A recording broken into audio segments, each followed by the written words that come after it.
where King David has received a calling from God to prepare for the building of the new temple. And so his job is to take the leadership of organizing that, gathering the materials, talking to his people, getting everybody on board with it. And it says that as the king, as the leader, he set the example by giving first. It said he gave all of his personal treasury of gold and silver, which equaled about 112 tons of gold and 262 tons of silver.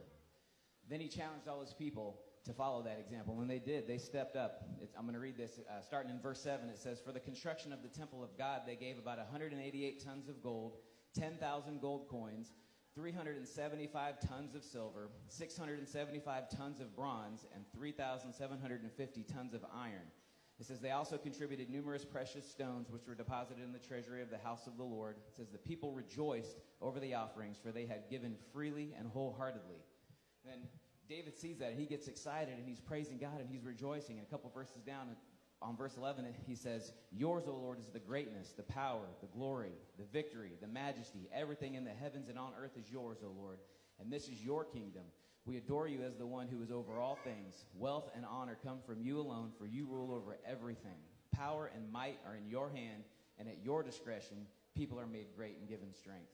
O our God, we thank you and praise you, we thank and praise your glorious name. But who am I and who are my people that we could give anything to you? Everything we have has come from you, and we give to you only what you first gave us." He says, "O Lord our God, even this material we have gathered to build a temple to honor your holy name comes from you. It all belongs to you. I know, my God, that you examine our hearts and rejoice when you find integrity there. I know that I have done all this with good motives, and I have watched your people offer their gifts willingly and joyously." So an important thing to know is that God told David he was not going to be the one to build the temple. His son Solomon was. So he went through all of this preparation with a cheerful heart, and he was excited about it, even though he would never get to see the building of the temple or even step foot in his lifetime. He was doing it simply to honor God. And it says the people stepped up, and they recognized that everything they have was a gift from God, and they wanted to give back to him. And so they gave an offering to follow the example that he had set. We've been talking about divine ownership all month.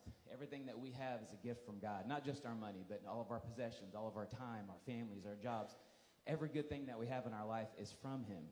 And all he wants is us to be willing to give back a portion of it to him.